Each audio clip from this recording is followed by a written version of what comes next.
Nikki Halpin couldn't believe how well things were going. On January 8, 2004, the 32-year-old single mother was at a pizzeria in Safety Harbor, Florida, enjoying a night out with her boyfriend Chris and her sons, 7-year-old Drew and 9-year-old Max. Nikki had only been seeing Chris for a few months, and he hadn't had much interaction with her boys yet. But so far, tonight, he was nailing it. Chatting easily with Drew about Teenage Mutant Ninja Turtles, and also making sure to include Max too. When Nikki heard Max start to giggle over something Chris had said, Nikki suddenly felt this spark of happiness. She liked Chris, but until tonight, she really hadn't been convinced that their relationship had long-term potential. They'd met online, gone on a few dates, and it had been fine. Not exciting, but fine. But maybe that was okay. Chris was about her age, and he was an engineer with his life together. He checked the boxes, and maybe that was all she needed. Somebody who was solid, simple, and stable, who could make her boys laugh. I mean, that kind of relationship would certainly be a big change for Nikki. Her ex-husband, Donald, had been the opposite of Chris. He was an imposing prison guard and former boxer, built like Arnold Schwarzenegger, and was almost twice her age. They met when Nikki was just 22, and Donald was 41. Her family had thought he was too old for her, but she had fallen in love with his rugged good looks and charm. But then life got complicated. Their eldest child, Max, was born with health issues, and the endless hospital bills and stress really strained their marriage. Donald started drinking more, their fights got worse and worse, and after nearly a decade together, it was just over. They separated in 2001 and finalized the divorce 2 years later.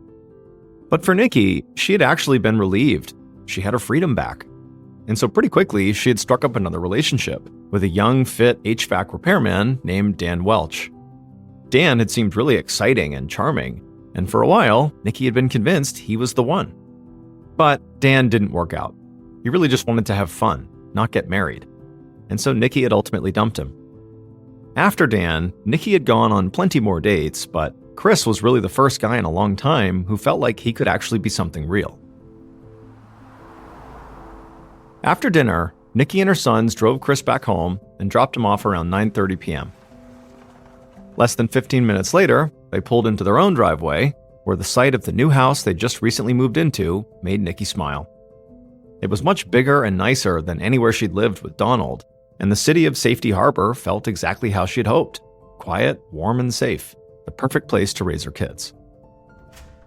They went inside, and immediately the boys kicked off their shoes and headed in opposite directions. Drew went to the living room to finish his homework, while Max ran straight to his bedroom and powered on his video game console. As for Nikki, she walked down the hall to her office, and she turned on the family computer. The instant messenger app was still open from earlier, and she glanced at the text window, and she saw there was a new message from Chris. It said, "How'd you get home so fast?" Nikki frowned, not sure why he would ask that, but when her eyes moved up the chat window, she saw that a message had been sent from her account at 9:33 p.m., while she was still out driving. The message contained only 2 letters, HB. Now, keep in mind, this was 2004, so the instant messenger app could not have been on Nikki's phone. It could only be accessed from her computer, which meant that that message could have only been sent from right here, this physical location, by somebody other than her. Nikki, who now had goosebumps all over her body, just stared at the screen and then typed back to Chris, "I didn't write that." Nikki grabbed her home phone and called Chris, and when he answered and she explained what was going on, he sounded confused and worried about her. Nikki asked him to please stay on the line while she looked around her house. There could be an intruder. And so while clutching the phone and doing her best to stay calm, Nikki began going from room to room, checking to make sure they were empty. All the while, the only sound that filled the house were the beeps and chimes of Max's video game. At some point, after checking one of these rooms, Nikki went back into the hallway and was going towards the next room to check. However, before she got there, she heard something and turned around. And when she did, she froze.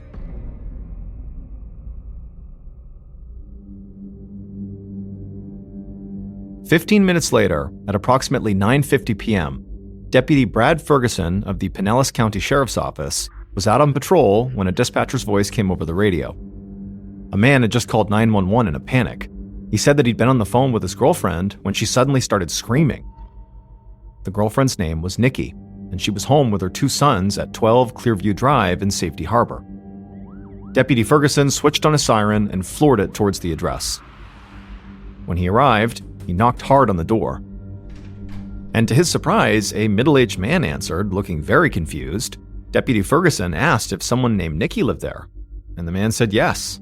Man called out Nikki's name, and a minute later, a teenage girl appeared. But to Ferguson, something just didn't feel right. Nothing about this scene matched the urgency or the information in that 911 call. Deputy Ferguson radioed dispatch and quickly realized there'd been a mistake. He was at the wrong house. The caller had given the wrong address, and it was just pure coincidence that there happened to be a Nikki there, too.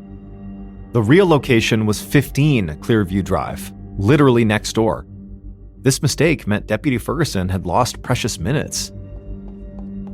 He raced 30 feet over to the correct house, and the man from the wrong house followed right behind because he knew Nikki Halpin's family. They were neighbors.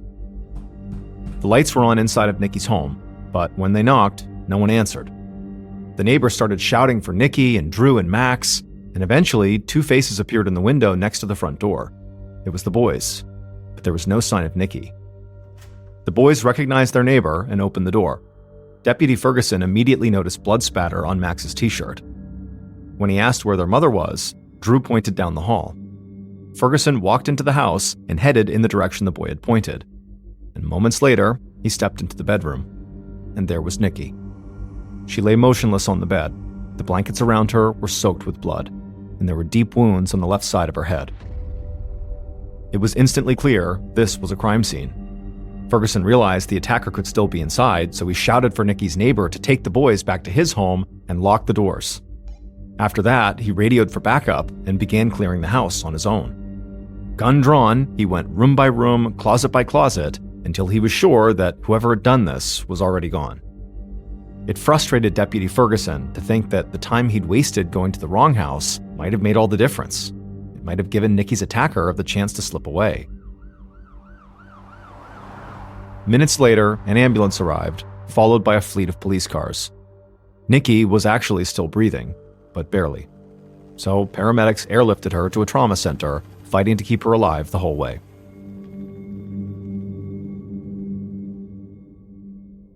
Meanwhile, the evidence retrieval crew got to work processing the crime scene. The house was littered with toys and sports equipment, which made searching for fingerprints or DNA even more time-consuming than usual, so the team knew they were in for a long night. Shortly after midnight, 2 detectives arrived to take over the investigation for the Pinellas County Sheriff's Office. Their names were Ed Judy and Robert Snipes, and they were both seasoned investigators with over a decade of experience under their belts. Judy and Snipes spoke to the officers processing the scene, who told them that, as of right now, Nikki was still clinging to life at the hospital. But based on what they'd seen, the chances she'd survive were slim. Whoever had attacked her appeared to have hit her in the head and upper body over and over again with something very heavy and blunt. But so far, the evidence retrieval crew had not found whatever that weapon was. In fact, they hadn't found much of anything. There was no evidence of a break-in or signs that anything had been stolen. But Detective Judy was not surprised. The viciousness of the attack did not feel like a robbery, and he was already beginning to suspect that the motive might be personal. After checking out the crime scene, Judy and Snipes left the house and headed next door to speak with Drew and Max, who were still with the neighbor. They tried to talk to the 9-year-old, Max, but he was completely unresponsive. Nikki's neighbor explained that Max had medical issues and rarely spoke, and now he may be traumatized too, and so that left 7-year-old Drew. The detectives sat Drew down in the kitchen, and as gently as they could, they asked him to tell them what he saw. There was a long silence, and at first, the detectives weren't sure the boy would even answer them. But then, he started talking. Drew told the detectives that he had been in the living room doing math problems when he heard his mother scream. He looked up and he saw her running down the hall, and there was this large man in dark clothes with a black mask on, carrying something long and shiny, maybe a metal baseball bat. He said his mother screamed for him to go hide, and then she disappeared into the bedroom, and the masked man followed her inside. Drew was so scared he couldn't move, but he followed his mother's instructions and he hid until he heard the attacker leave. At that point, he snuck out of his hiding place and ran into the bedroom. where he found his mother, unconscious, and his brother Max, cowering behind the bed. Drew took Max's hand and led him to the bathroom, where the brothers hid until they heard their neighbor's voice calling them from outside. When Drew finished telling this story, the detectives realized that the boys' ordeal was far worse than anyone realized. Max, the 9-year-old, had actually been in the bedroom with his mother while she was being attacked. By this point, it was nearing 2 a.m., and the boys were obviously exhausted. But Detective Judy had one more question. He asked Drew if he recognized the attacker. Now, Judy didn't expect much of an answer out of Drew, since the man had worn a mask, but to his surprise, Drew nodded and said yes. The boy looked right at Judy and said, "It was the man who knocks on the windows."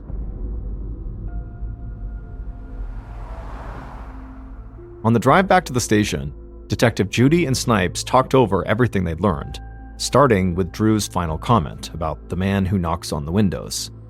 They had asked Drew what he meant, but the boy had not been able to explain beyond that.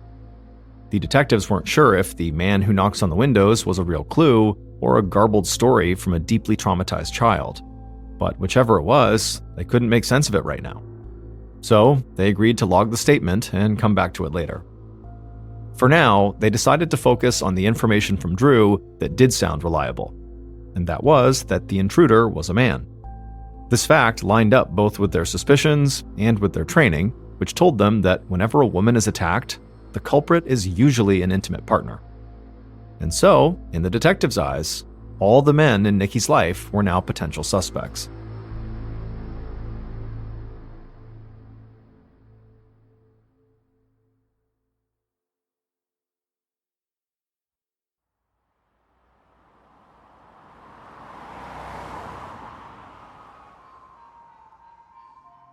When the detectives got back to the station, Nikki's boyfriend, Chris, was waiting in an interview room to give a statement. Chris had been at his house talking to Nikki over the phone when he actually heard the attack. He was the one who actually made the 911 call. Logistically, it seemed hard to imagine how he could have done those two things if he had committed the attack himself. But at this point, Judy and Snipes weren't actually ruling anyone out. They knew Chris could have hired a hitman, for example, and there were a couple elements of Chris's story that raised questions. For example, they wanted to know why Chris gave dispatch the wrong address. The mix-up cost valuable time that possibly allowed Nikki's attacker to escape. And they also wanted to know, when Chris heard his girlfriend being attacked, why didn't he try to go to her house to check on her himself? He could have called 911 on the way from his cell phone. So the detectives sat down across from Chris and got right into it. Their first question, about the wrong address, Chris answered easily. He said he had been in a panic and simply mixed up the numbers. But the second question, about why he didn't do more to help Nikki, or at least go check on her, seemed to trip Chris up, and he kind of stumbled through a pretty confusing explanation. He said he had considered going to her house when he heard her scream on the phone, but he didn't because he was afraid that someone was waiting outside his own door and would attack him too if he tried to leave. To Judy and Snipes, this answer just seemed weird. There was no reason for Chris to think he would be targeted in some kind of coordinated two-pronged attack, and he hadn't mentioned it to the 911 dispatcher at all. It sounded like a pretty outlandish excuse. And so by the end of the interview, both Judy and Snipes were more skeptical of Chris than they had been when they walked in. But they still couldn't figure out a way for him to have been present for the attack while he was also home talking to Nikki on his landline phone. So despite having a few misgivings, they thanked Chris for his time and let him go. As soon as Chris was gone, Snipes called the hospital for an update on Nikki's status. It was now 3 a.m., 6 hours after the attack. Snipes was not expecting good news, so it came as a relief when the doctors told him that no, Nikki is actually still alive. Her vitals were stable, and it was looking more likely that she'd survive the night. Still, her doctors stressed that her condition was dire. After getting off the phone, Snipes shared the news with his partner, and then they got to work on their next task, contacting Nikki's family to fill them in and see if they knew anything useful. Unfortunately, a quick search told them that Nikki's parents and siblings were 1,300 miles away in Massachusetts, and this kind of news was just too serious to deliver over the phone. So they called up the nearest precinct and arranged for a local officer to drive out to her parents' place and talk to them in person.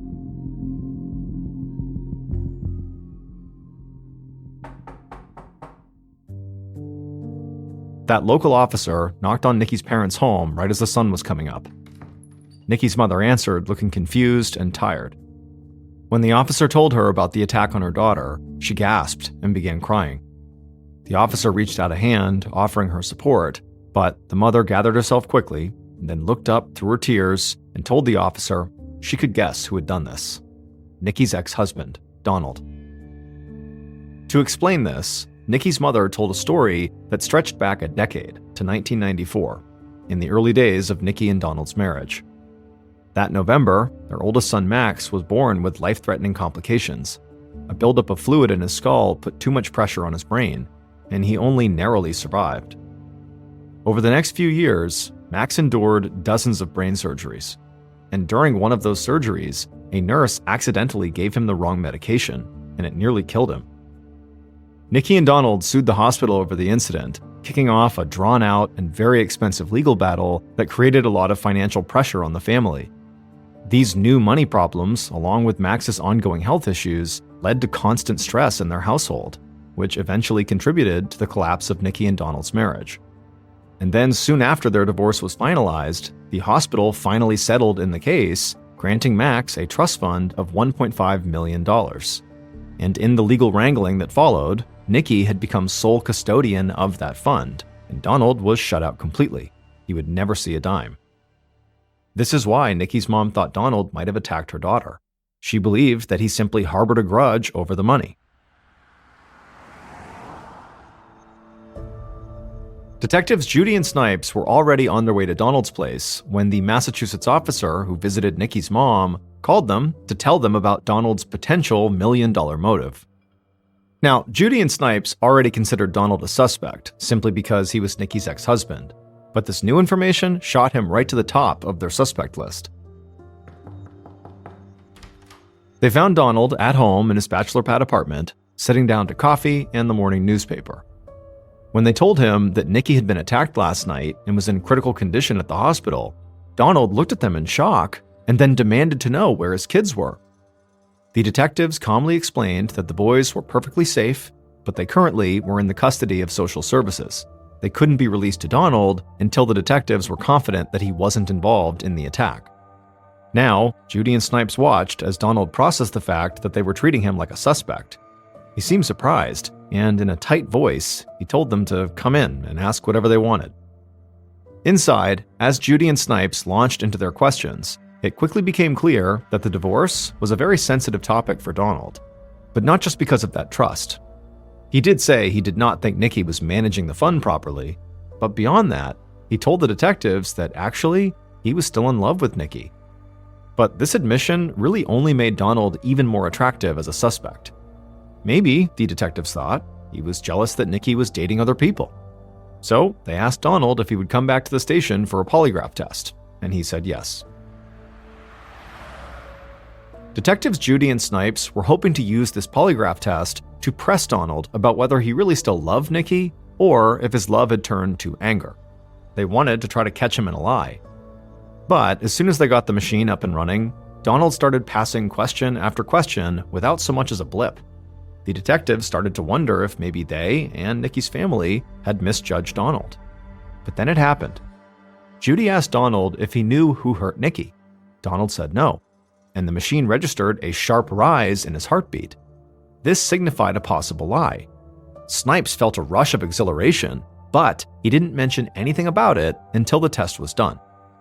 When it was done, he confronted Donald about the question he'd failed. Donald took a long time to respond, and when he finally did, he said that he hadn't lied. He really didn't know who hurt Nikki. But if he was being totally transparent, he did suspect someone. He hadn't said anything until now because he didn't want to point fingers without any evidence. But if the detectives really wanted to know his opinion, Donald thought they should look into Dan Welch, the young, fit HVAC repairman Nikki dated after their separation. To both Judy and Snipes, Donald's accusation against Dan Welch just seemed like a desperate attempt to divert attention away from him. But then Donald explained why he suspected Dan, and it was surprisingly convincing. Donald said that Nikki actually used to vent to him all the time about Dan. At first, she'd been really into their relationship, but when she began talking about marriage, Dan apparently wasn't interested, so Nikki had dumped him. But after she dumped him, Donald said that Nikki had told him it was like a switch had flipped. Dan was devastated. He refused to accept that it was over and kept calling Nikki and begging her to take him back for months afterward. Eventually, Nikki turned to Donald for advice, and he told her to take out a restraining order. When Judy and Snipes finished their interview with Donald, they still weren't convinced he was innocent. However, they now had a second suspect, Dan Welch.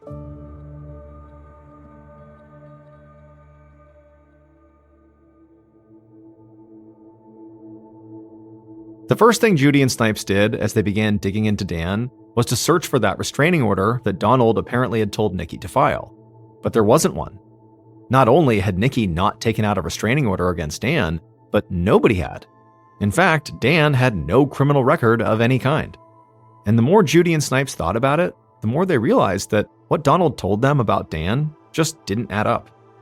Dan Welch had gotten himself dumped for not wanting to marry Nikki, while Donald fully admitted that he himself was still in love with her. And that was quite a motive. But before they could make any final judgments, they needed to talk to Dan. But that interview would have to wait. It was now late in the afternoon on the day after Nikki's attack. Detectives Judy and Snipes had been up for more than 24 hours working this case, and they were fading fast. Before they spoke to any more suspects, they needed to get some sleep. The pair reconvened the next morning at the station, and the first thing they did was call the hospital to check on Nikki. And unfortunately, the news was bad. She'd spent 36 hours on life support, she was unconscious, and showing no signs of brain activity. It was unlikely she was ever going to recover. This put the detectives in a somber mood as they headed out to talk to Nikki's ex-boyfriend, Dan. Dan lived in Clearwater, just a few miles away from Nikki's home in Safety Harbor. Judy and Snipes wanted to catch him off guard, so they didn't call ahead before they knocked on his door. When Dan answered, the detectives studied his face as they told him they were here to speak about Nikki. They deliberately did not tell him why, because they wanted to see if the mention of Nikki made him nervous or angry or emotional in any way. But Dan just stared at them like he couldn't understand what they were saying. In fact, he was acting like he didn't even know who Nikki was. So when Dan just continued to look confused, the detectives repeated themselves, this time using Nikki's full name. And that's when a look of recognition passed over Dan's face. He quickly waved them inside and said he'd been confused because he always called Nikki Nicole. Dan said he had heard about the attack on the radio and had been expecting a visit. As they walked to his living room, Dan kept saying how he was happy to help the investigation. But to the detectives, he seemed almost too eager. Dan's upbeat demeanor felt forced, and Judy and Snipes could sense anxiety just beneath the surface. They had barely sat down when Dan had already offered to provide DNA samples and invited the detectives to search his apartment for evidence. The detectives told Dan that yes, they would love to do both of those things, but first, they just wanted to talk. They told him that they had heard his breakup with Nikki might have gotten a bit ugly, and so they wanted to hear his side of the story. If there was any truth to Donald's accusations about Dan harassing Nikki following the breakup, the detectives thought this question might trigger some sort of reaction. But Dan just sort of shrugged it off. He said he had gotten over Nicole a long time ago, and he was now seeing somebody else. Dan also had an alibi for the night of the attack. He said he had spent the evening working out with a buddy and then went home around 10 p.m., and then he called his girlfriend. Dan pulled up contact information for both of those people and gave it to Judy and Snipes. At this point, the detectives weren't sure what to think of Dan. They figured his alibi would check out, otherwise Dan would not have volunteered it. So maybe Dan's anxiety they were sensing was just regular anxiety. I mean, plenty of totally innocent people get nervous around cops and often kind of over-explain themselves like Dan was doing. It didn't necessarily mean he was hiding something. But just to be safe, Judy asked Dan if he'd be willing to come to the station to take a polygraph. And like Judy expected, Dan said yes.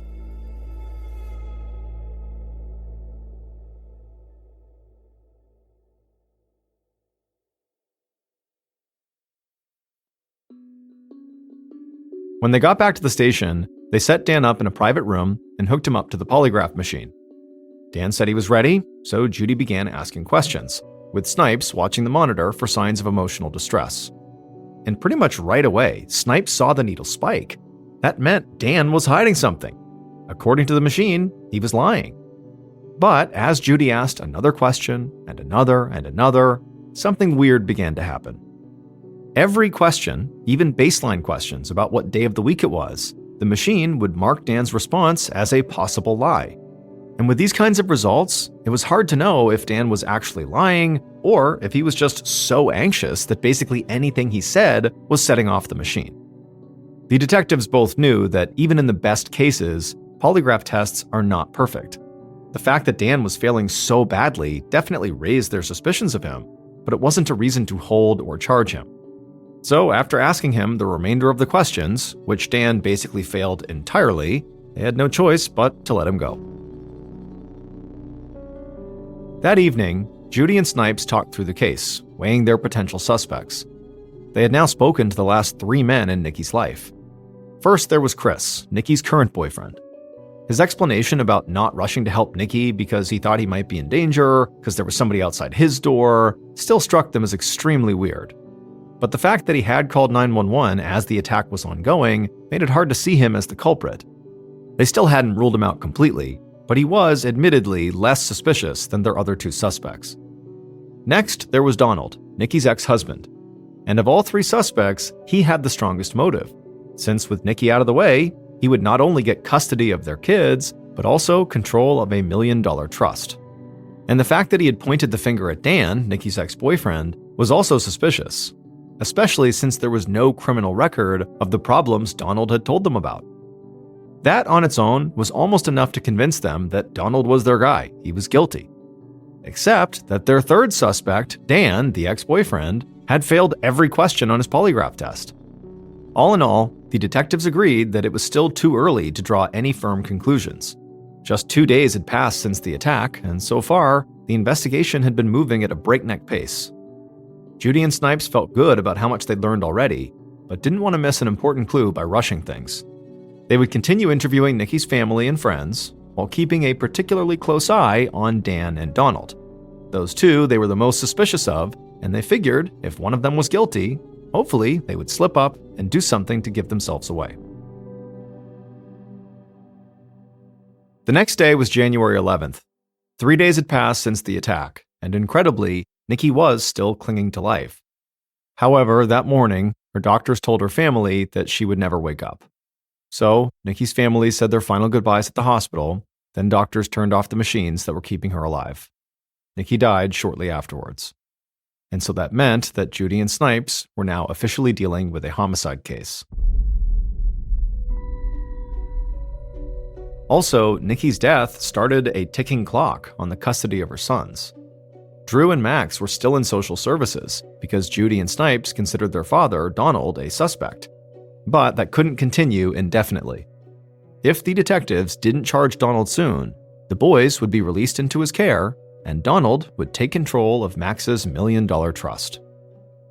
Over the next few days, Judy and Snipes continued interviewing Nikki's friends and colleagues, but they didn't come up with much new information.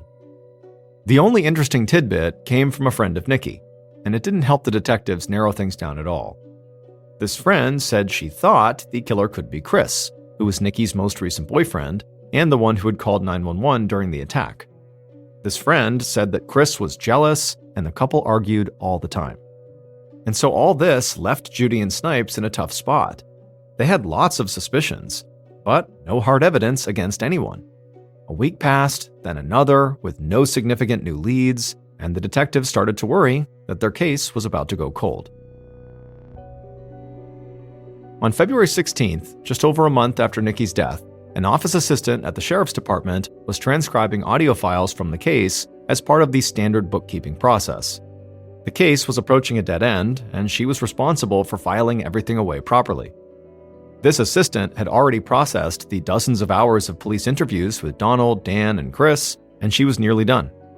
The last file on her list was the actual 911 call Chris had made on the night of the attack, January 8th.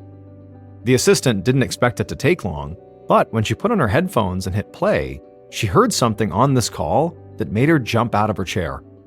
She had to stop and rewind the tape, going back to the start over and over again, just to make sure she wasn't hearing things. The audio was garbled, and it was hard to tell what was actually going on, but after a few listens, she was sure. It was not her imagination. The sound she had heard was definitely there, just buried under multiple layers of distortion.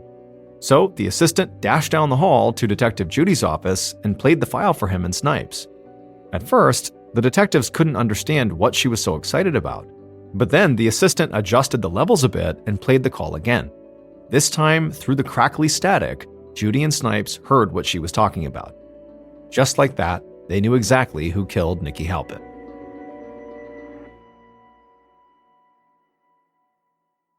Based on the evidence collected at the crime scene, interviews conducted throughout the investigation, and the recording of the 911 call, the following is a reconstruction of what police believe happened to Nikki Halpin on the night of January 8, 2004.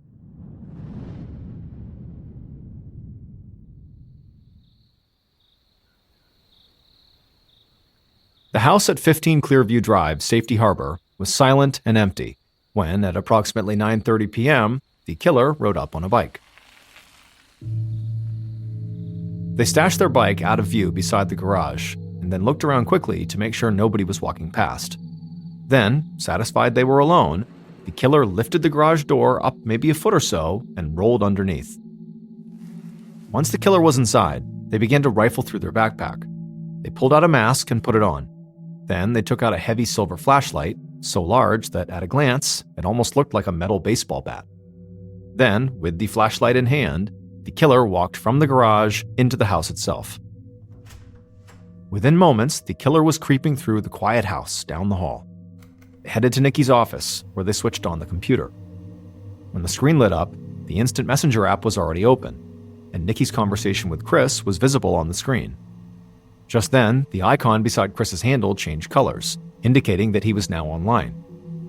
The killer thought for a moment, and then hit a couple of keys at random and hit enter. A few seconds later, a response came through from Chris.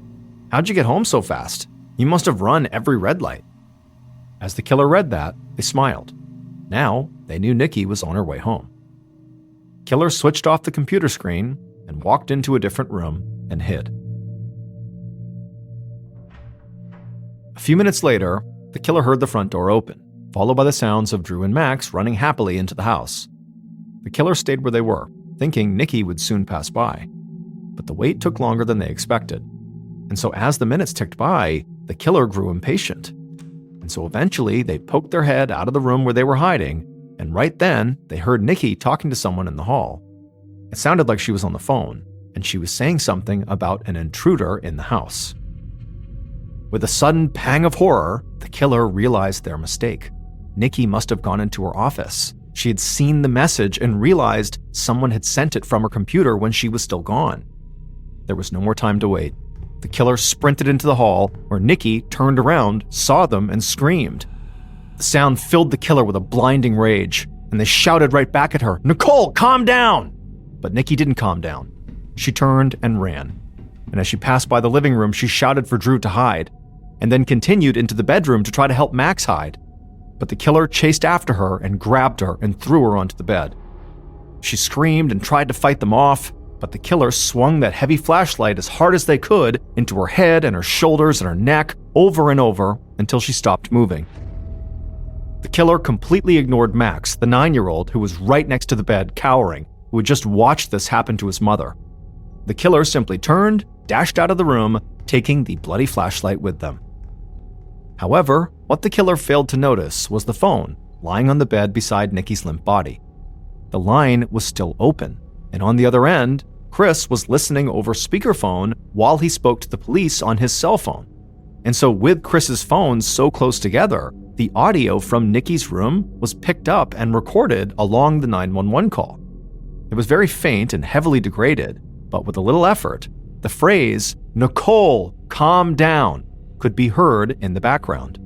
And this was the phrase that blew the investigation wide open.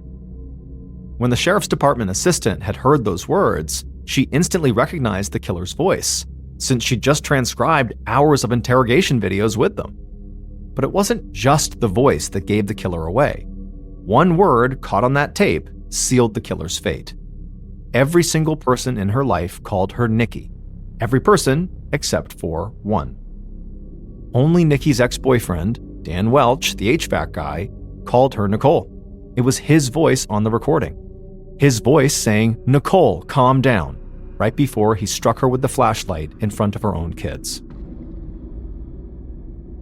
It would turn out that Nikki's ex-husband, Donald, had been telling the truth when he said Dan was harassing Nikki. Ever since their breakup, Dan had been stalking Nikki, showing up at her house without warning and pounding on the windows while shouting for her to come out and talk. And this fact likely explains the strange way Nikki's son Drew had described his mother's killer. To a child, Dan was the man who knocks on the windows. Dan was indicted in January of 2006 and eventually pled guilty to second-degree murder. He was sentenced to 25 years in prison and will be eligible for parole in 2028. In 1937, the Japanese declared war on China and invaded their country. The United States, who was friends with China, initially did not intervene in fear of provoking Japan. But after the Japanese murdered hundreds of thousands of unarmed Chinese civilians and the Japanese attacked an American warship, the United States was forced to step in.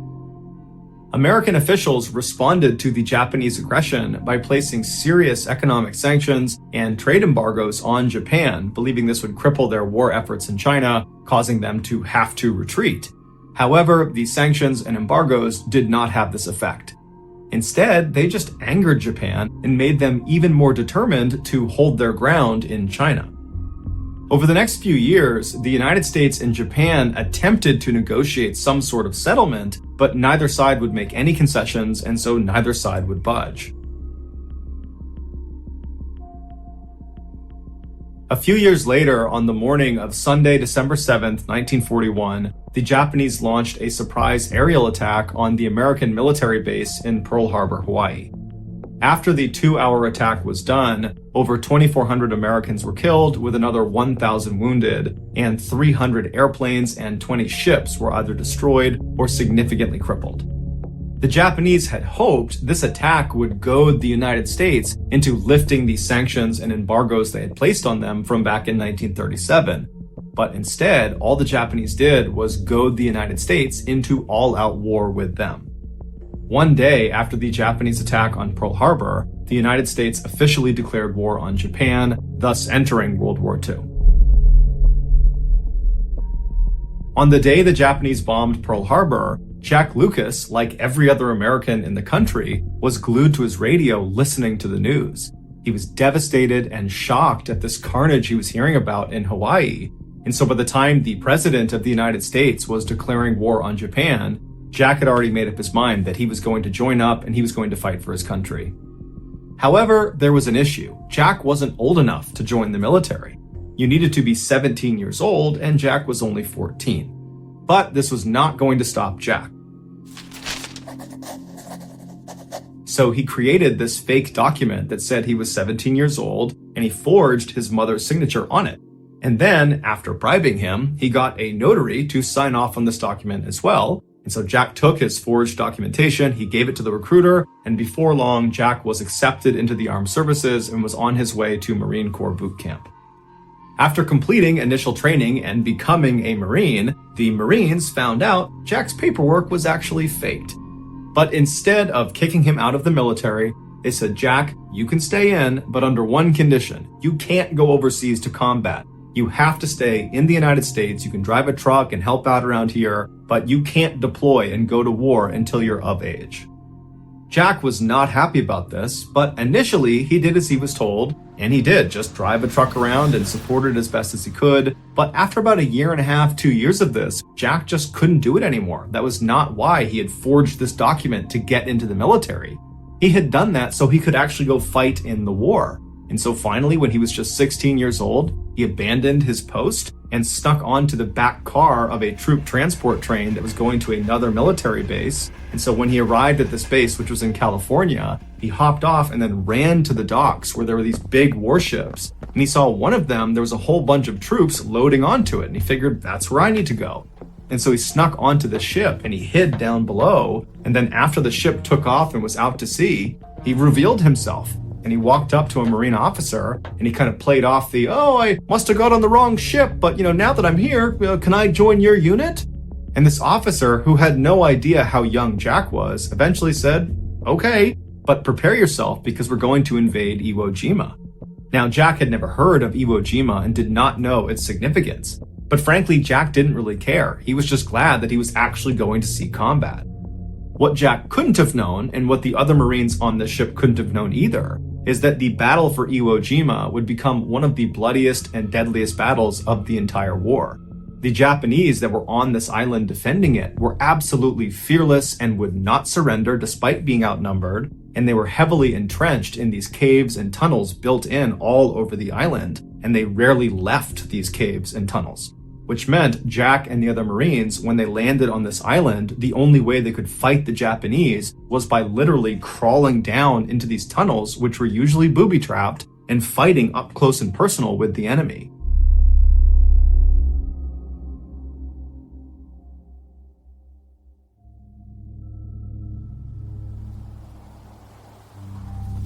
Jack's ship arrived off the coast of Iwo Jima in February of 1945 when Jack was still 16 years old. On February 19th, the first wave of Marines climbed down the side of this big ship down onto these smaller amphibious landing crafts, and then one by one they began making their way towards Iwo Jima to begin the invasion. Jack was not part of this initial invasion. He would be going out on day 2 with the second wave of Marines. And so Jack and all the other second wave Marines just stood at the front of the ship and watched as these amphibious crafts made it up to the beach and then just got completely gunned down by Japanese machine gunners that were lining the beach. And so by the second day, when Jack and the rest of the Marines are getting ready to launch their assault, there are literally thousands of dead Americans just lining the beach. But Jack and the other second wave Marines, they knew this was their job, this was their duty, and so they were undeterred. They climbed down the side of the ship, they boarded their amphibious landing craft, and began the journey towards the island. As they got closer, the Japanese machine gunners opened fire not only on Jack and the boat he was in, but all of the crews that were coming towards the beach. And so hundreds of Americans were just getting gunned down before they even reached the sand. Jack and his crew managed to get to the beach, and so as the gate dropped on their boat, and as Jack is running onto the beach, the men around him are just getting cut to pieces by these machine guns. Jack manages not to get shot, and he, along with 3 other Marines, run up the beach and they lay down in front of the sand dune that protected them from these machine gunners. Jack knew he couldn't stay there for very long because the Japanese were also firing artillery shells onto the beach, and so it would just be a matter of time before he was blown up. And so Jack and these other 3 Marines that had arrived at the same time, they began moving north, doing their best not to get shot or blown up, stopping behind rocks and trees and jumping behind sand dunes. And after a couple hours of doing this, the 4 of them reached the airfield at the northern end of the island. And when they get there, a machine gunner inside of a pillbox is like a small concrete fort that only has openings on 3 or 4 of its sides that are just big enough for a machine gun to poke through. A machine gunner inside one of these pillboxes notices Jack and the other 3 Marines, and they open fire on them. And somehow, Jack and these other 3 Marines managed to not get shot, and were able to maneuver and then fire through one of those openings and take out the machine gunner inside. And so now that this gunner is down, Jack and the others see the opportunity to run forward and take more ground of this airfield. And as they're running, other Japanese soldiers in the general vicinity, they see them, they start opening up on them from other pillboxes and other locations, and it forces Jack and these Marines to just jump into the nearest trench to avoid getting shot. And so they're jumping into a Japanese trench, which is a deep hole dug in the ground to protect yourself from getting shot. And as they jump in there, they're expecting to see Japanese soldiers coming towards them, but there weren't any soldiers. But they knew they couldn't stay there for very long because eventually Japanese soldiers would come through here and then they'd get killed. And so they quickly decided their best bet was to basically get out of this trench and run towards the pillbox where they knew they had taken out the machine gunner inside, so they could actually take that pillbox for themselves. And so their plan was they would run towards it and stop inside of each of the trenches along the way to protect themselves because they know there are other Japanese that know where they are. And then once they get to the pillbox, they can regroup and call in reinforcements. And so one of the men Jack was with said, "Okay, I'll go first." And so he climbs out of his trench as the Japanese are shooting at him, and he sprints about 10 or 15 feet until he gets to the next trench on the way to this pillbox. And so Jack is watching as this guy jumps into this trench, And as soon as he disappears out of view, this Marine is immediately turning around and scrambling to get back out of the trench, and he's trying to run back towards Jack and the other two Marines he was with. It would turn out this guy had jumped into another Japanese trench that was full of Japanese soldiers. He'd actually landed on top of an actual soldier. But these Japanese soldiers were so caught off guard by this, they didn't have time to react and shoot this Marine before the Marine was able to scramble out and get back to Jack and the others. And then for the next several minutes, Jack and these other three Marines opened fire on these Japanese soldiers in this trench like 10 or 15 feet away. And these Japanese soldiers, they too opened fire on Jack and the other three. Jack was able to take out two of the Japanese soldiers before his gun jammed. And so he ducked down into the trench to work on his gun. And as he's down there, he notices there are two grenades on the ground right next to him. And so without any hesitation, he yells, "Grenade!" to the other Marines, and then he jumps on top of them, smothering the grenades with his body. One of the grenades was a dud, and so it didn't explode. The other was not a dud, and it went off. The way a grenade works is there is a small piece of explosive that is inside of metal housing that's usually spherical, and this metal housing is the thing you actually hold on to and throw when you throw a grenade. And so when this small explosive is triggered by pulling the pin and releasing the spoon, it detonates and it causes the metal housing itself to be ripped apart and sent flying. Basically, when a grenade goes off, it's like having hundreds of pieces of jagged metal shot off in every direction that are all traveling roughly at the speed of a bullet or faster. And so naturally, a grenade up close is incredibly lethal. In fact, the kill radius of a typical fragmentation grenade is about 5 meters. When the grenade under Jack that was not a dud exploded, it sent Jack flying into the air, and then when he came back down again, his comrades saw him and they could see he was clearly devastated from all the fragmentation that had been pumped into his body, and so they assumed he was dead.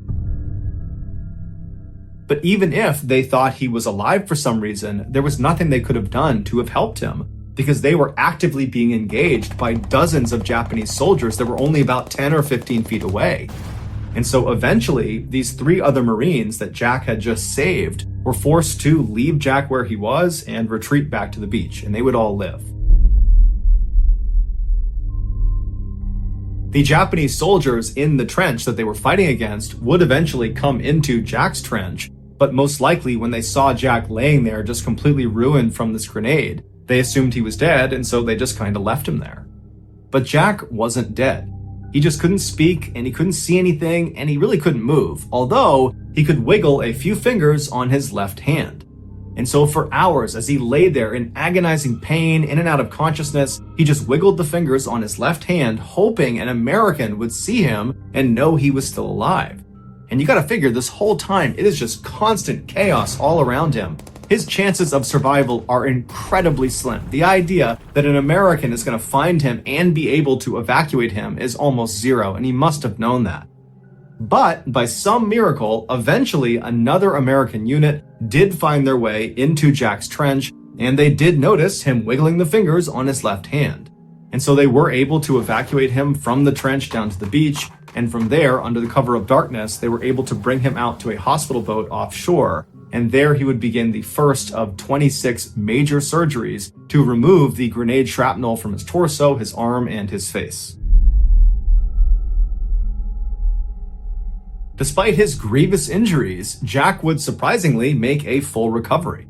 And 8 months after his injury, the President of the United States would award him the highest decoration for bravery, the Medal of Honor. He would be the youngest recipient of this award since the 1800s, and to this day, he is one of only a handful of minors to have won this award. Following his departure from the military, Jack would survive a near-death experience while skydiving when both of his parachutes, his main and his reserve, failed, and he just smashed into the ground, but somehow lived. He would also survive a very bad house fire, and he would survive an assassination attempt on his life by his ex-wife. And so naturally, he titled his memoir Indestructible. Jack would eventually die of natural causes on June 5th, 2008. He was 80 years old.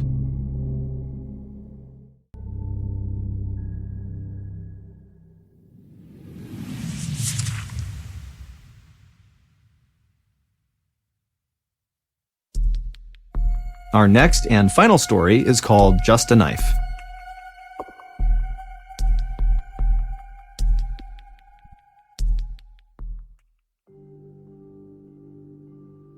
Born in South Texas in 1935, Roy Benavidez was orphaned as a young child and sent to live with his uncle. As a young teen, he had to drop out of school to work in the beet and cotton fields just to help support his family. When he turned 18, he decided he wanted to get away from his hometown and do something bigger with his life, and so he enlisted in the Army, and shortly after that, he went to airborne school and then was assigned to the very famous 82nd Airborne Division. In October of 1964, Roy was a part of the first 125,000 Americans sent to Vietnam. While on a classified operation that required Roy to dress up as an enemy combatant, he stepped on a landmine in the middle of the jungle and nobody else was with him, so he's totally stranded. But fortunately, a squad of US Marines came upon him, but from what he was wearing, they assumed he was an enemy soldier, and so they almost walked past him, but someone thought to just flip him over and see who he was, and they discovered he was American and he had American dog tags on. And so he was evacuated from Vietnam and sent to an American hospital, and there a doctor would tell him that he had a serious spinal injury and that it was unlikely he would ever walk again.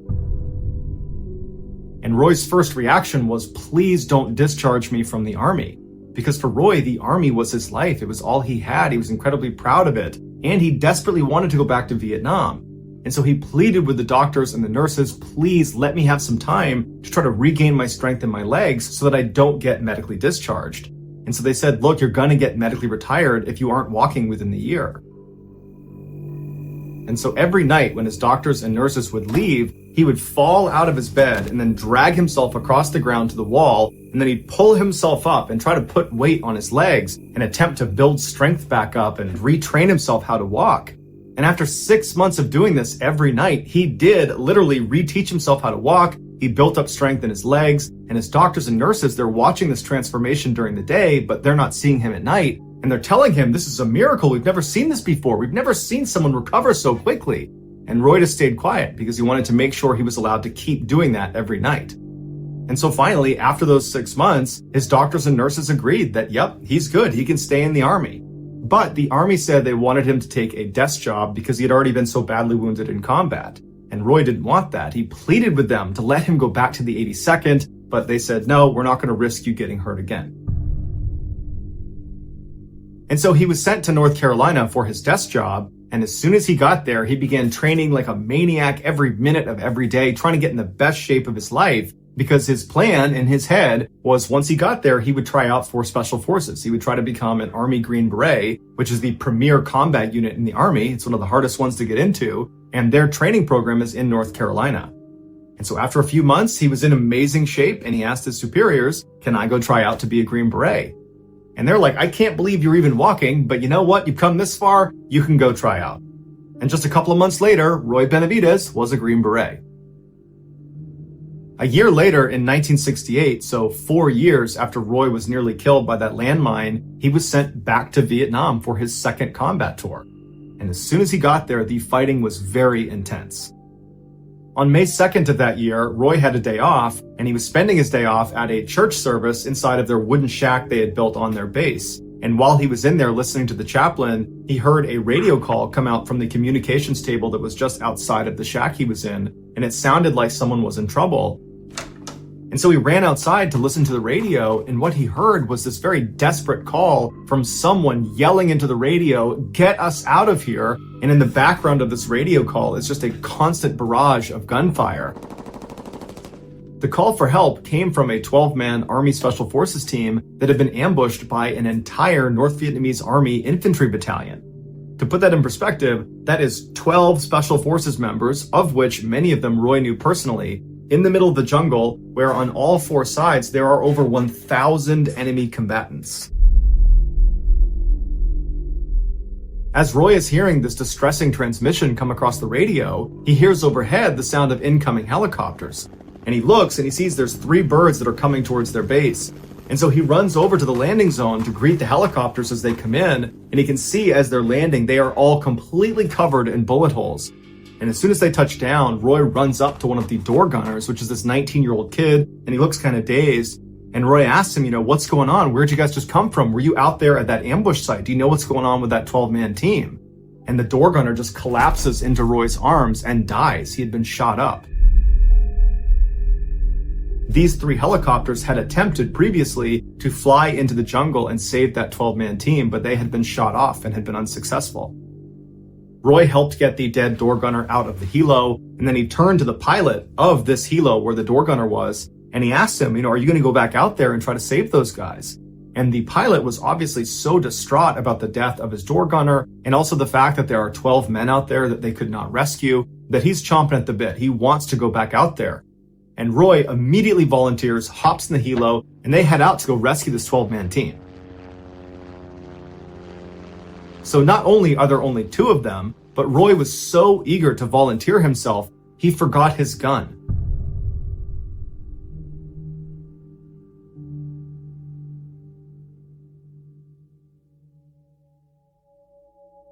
So all he had on him was his knife and some medical supplies. But nonetheless, the pilot just keeps flying towards the ambush site, which was in Cambodia. It was this really dense stretch of jungle. And as they got closer and closer, gunfire started coming out of the jungle towards the helicopter. And so the pilot had to do this kind of constant zigzagging just to avoid getting shot down. And so as they're zigzagging, they notice there's some smoke coming out of the jungle. And it was very clear that this 12-man team is trying to signal to the helo, here we are, come get us, because they can hear the helicopters coming in. And so the pilot tried to fly down and get as close as he could, but anytime he got even marginally close to this team, the rate of fire would pick up so dramatically that the helo was just about to get shot down. And so the pilot began to turn away, and he told Roy, we can't get any closer, we're going to have to get more people in here. And Roy just tells him, no, get as low as you can, and I will jump out into the jungle. And the pilot turns to him and he's like, you can't do that, you're going to get killed. And Roy somehow convinces this pilot that he alone, without a gun, is totally competent. Just put me down in that jungle and everything's going to be just fine. And so the pilot said, okay. And he lowered right over the canopy of this jungle, about 100 yards away from where this 12-man team is trapped. And without any hesitation, Roy just leaps off the helicopter into the jungle. Now, you got to understand that where he was jumping was where the enemy was. He was literally jumping, no parachute, no gun, no anything, just crashing through the canopy onto the jungle floor where he'll definitely be surrounded by enemy combatants.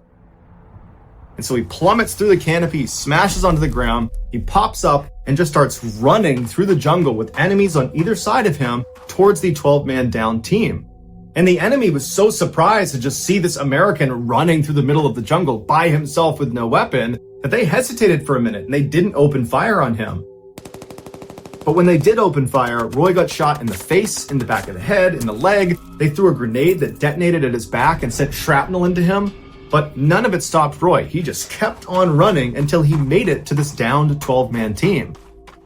And when he got to them, they were in terrible shape. They were doing their best to stay behind some trees, but rounds were coming in from all directions, and 4 of them were already dead, and the others that were still alive were critically wounded.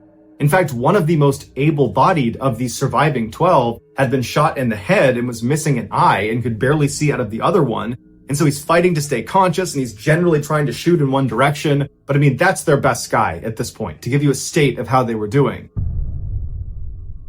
But Roy ran up to this guy, he pulled him down, he gave him a shot of morphine in the arm, and he repositioned him because he couldn't really see, and told him where to shoot his gun. And then, under a constant hail of bullets, Roy low-crawled to each of the other living team members and gave them morphine shots, and then began dragging each and every one of them away from the ambush site to this other area where there was better cover, and there was a nearby clearing that he believed a helicopter could land in if the pilot was really daring. On one of Roy's last trips back to the ambush site to get the last few surviving members, he saw 2 other men that were part of this team that had been totally cut off from the main group. And when Roy had jumped into the jungle and ran in, all his adrenaline had kicked up and he just hadn't done a head count. And so he didn't realize there were 2 other people over there. And so without any hesitation, he grabbed a gun off of one of the dead enemy soldiers and just began running towards this down 2-man team. And as he's running, he's shooting wildly in every direction, trying his best to suppress enemy fire, but it's really doing nothing. He's just dodging bullets as he's running. And right as he got close to the 2-man team, a bullet went flying through his thigh, just clean through his thigh, and it didn't slow him down. He got to the 2-man team totally unfazed, and he says, okay, get ready to move. He stands back up and he starts shooting again in both directions and tells them to crawl back to the main unit. And so he stands up and continues to shoot in both directions until these two men get back over to the main group. Once they were safely with the group, Roy again ran the gauntlet with this huge gaping hole in his thigh all the way back to the main group. And so now that Roy had a full head count of all of the living members of the downed 12-man team, and he had moved them all to this slightly safer area relatively with better cover and concealment, he threw a smoke grenade into the nearby clearing he had found in hopes that the helo pilot overhead would see the smoke and be willing to come down and land. The pilot that had dropped off Roy had not actually left the area. He had moved away from all the fighting, but he was loitering in case something like this happened. And so he saw the smoke, and without any hesitation, he flew right over, taking rounds the whole time, pinging off the side of his helicopter, and he touched down right in this tiny little clearing. And so as the semi-able-bodied surviving members of this unit began making their way over to the helicopter, Roy began running around a little ways off from the helicopter, picking up rifles off of the dead enemy and shooting back at the enemy, dropping that gun, running over, picking up another one, engaging the enemy over and over again, doing everything he can to try to protect the extract of his men behind him. And once Roy turned around and saw most of the men had made it onto the helicopter, Roy believed it was his chance now to run out and try to collect some of their dead teammates. And so Roy just takes off into the jungle, right into enemy fire. He's got two guns in his hands, and he's running. He's trying to engage the enemy as he's going, and then he comes across the first of his dead teammates, and it happens to be one of his very best friends, a man named Leroy Wright. And so he grabs Leroy and begins trying to haul him back towards the chopper, and as he's moving, Roy gets shot again, this time through his stomach. So he tries to keep himself on his feet, and as he's doing that, a grenade detonates behind him, sending more shrapnel into his body, knocking him unconscious. When he came to, he started looking around, and he could see in the tree line dozens of enemy soldiers running towards him. And so he knew if he tried to bring Leroy back to the chopper, that was a suicide mission. And so he had to leave his friend behind. He jumped up, and with all of these enemy combatants just constantly engaging him, he ran all the way back, zigging and zagging back to the main group. And when he got there, expecting to see the helicopter, he found the helicopter had actually crashed onto the ground and was on fire. It had been shot down while he was unconscious. And so he ran over to the flaming shell of this helicopter, and he saw the pilot had been killed, but some of the men that had climbed on, the men that he had just rescued, they had survived the crash and subsequent explosion. And so Roy just leaps into the burning vehicle and starts throwing these survivors out. Then he leapt back out, he picked up a gun, continued to engage the enemy, and then began picking up these wounded men and dragging them even farther away to another area that was safely away from this crash site. Because he knew if he didn't get all these people away from the crash site, pretty soon mortars are going to come raining down on this area, because their enemy is going to want to kill any of the people that are going to try to rescue the people that were on the helicopter. And so Roy finally gets all of the survivors over to this new area, and he's looking around, and he can see there are still hundreds of enemy fighters that are not that far away from them, just constantly engaging them. And Roy's doing his best to grab guns off the ground and shoot the enemy, but there's just too many of them. And he's looking around at his team, and everybody's on the brink of death. And so is Roy. He's just functioning on adrenaline at this point, and he thinks to himself, the only way we can get out of this is if we call in what's called a danger close airstrike. So what you need to understand about how airstrikes work in a combat zone is there's someone called a controller that is on the ground directing the aircraft overhead. They're the ones effectively telling the plane where to shoot. And so a danger close airstrike is when the controller tells the aircraft overhead, I want you to drop a bomb right here, giving them the grid coordinates, but where they're telling them to drop is basically in the same position where the controller is. You'd only do it if you're being overrun. It's a way to ensure your enemy gets taken out, even if that means taking yourself out. Now, the goal of the controller is not to drop the bomb on themselves or their team. The goal of the controller is to get that airstrike as close as you can to your position without killing you. And so Roy, who's physically wrecked, he's getting shot at, he's got bullet holes all over him, it's totally chaotic. He pulls out his map, he calmly finds his grid coordinates, he calls it into the aircraft overhead, and he calls in a beautiful precision napalm strike that does not affect his team at all. He calls in multiple gun runs. None of them affect his team, despite them all being considered danger close airstrikes. And so Roy just continuously called in attack run after attack run, taking out enemy combatants all around them, completely suppressing the fire. But at some point, the aircraft overhead ran out of fuel and had to leave. And at that point, the surviving enemy combatants, which still numbered in the hundreds, they popped their heads up and they unleashed a hellacious volley of fire in which Roy again got shot clean through the leg. And so now Roy's looking around and he's realizing they're pretty much out of options. They don't have aircraft overhead. Roy's basically out of ammunition and there's no dead guys' guns around for him to grab. All of his team members are basically on the brink of death. And so Roy's thinking to himself, any minute now, we're going to get overrun. And so he crawls to each of his surviving teammates and he gives them one last shot of morphine to at least make their death painless. And then at the 11th hour, another helo comes blazing into the jungle and opens fire on the enemy, pushing them back. Roy is immediately invigorated and motivated because now he sees an opportunity to potentially survive this. And so once again, he grabs his teammates and begins schlepping them over to the helicopter. And after he believed he got the last of them on board, he turned and saw two of his teammates had fallen down farther back in the jungle and the enemy was closing in on them. And so Roy, like always, without any hesitation, just starts running towards them. And as he's just about to reach them, an enemy soldier that had apparently run out of ammunition leapt out of the jungle and smashed Roy on the side of the head with their rifle butt, fracturing his skull. And so Roy falls to the ground and the soldier jumps on top of him and smashes his face, breaking his jaw. And then the soldier turns his rifle around. There's a bayonet on the front side and he begins impaling Roy over and over again. And Roy, like out of a movie, grabbed the rifle, pulled it out of himself, threw the soldier on the ground, jumped up, got on top of him, drew his Bowie knife, and proceeded to kill this soldier. And after he was done with that, he ran over to the two downed men. He grabbed one of them with his left hand. He picked up a rifle with the other. And as he's dragging this guy back to the chopper, he shoots and kills two more enemy combatants. So he finally gets this guy back to the chopper. He runs back, gets the last guy, throws him back in the helicopter. And then finally, Roy is the very last living American to hop in the helicopter, and the helicopter takes off. On the helo ride back, Roy was in very rough shape and had to literally hold his insides inside of his stomach. And so when they finally landed back at base and Roy was hauled off of this helicopter, he wasn't moving, and the doctors and nurses didn't really even know where to start with him. He had so many injuries. He had 37 significant holes in his body from gunshot wounds, from bayonet wounds, from shrapnel. And so they started trying to treat him, but there was no heartbeat, no pulse, and so they declared him dead. Roy's body was moved into a body bag, and as the doctor was zipping it up again, Roy spit in his face. Because Roy had no other way to communicate. His jaw was so badly broken from that rifle butt, he couldn't move his jaw, and his eyes were sealed shut from all the blood on his face that had dried. And so his only way to communicate was to spit.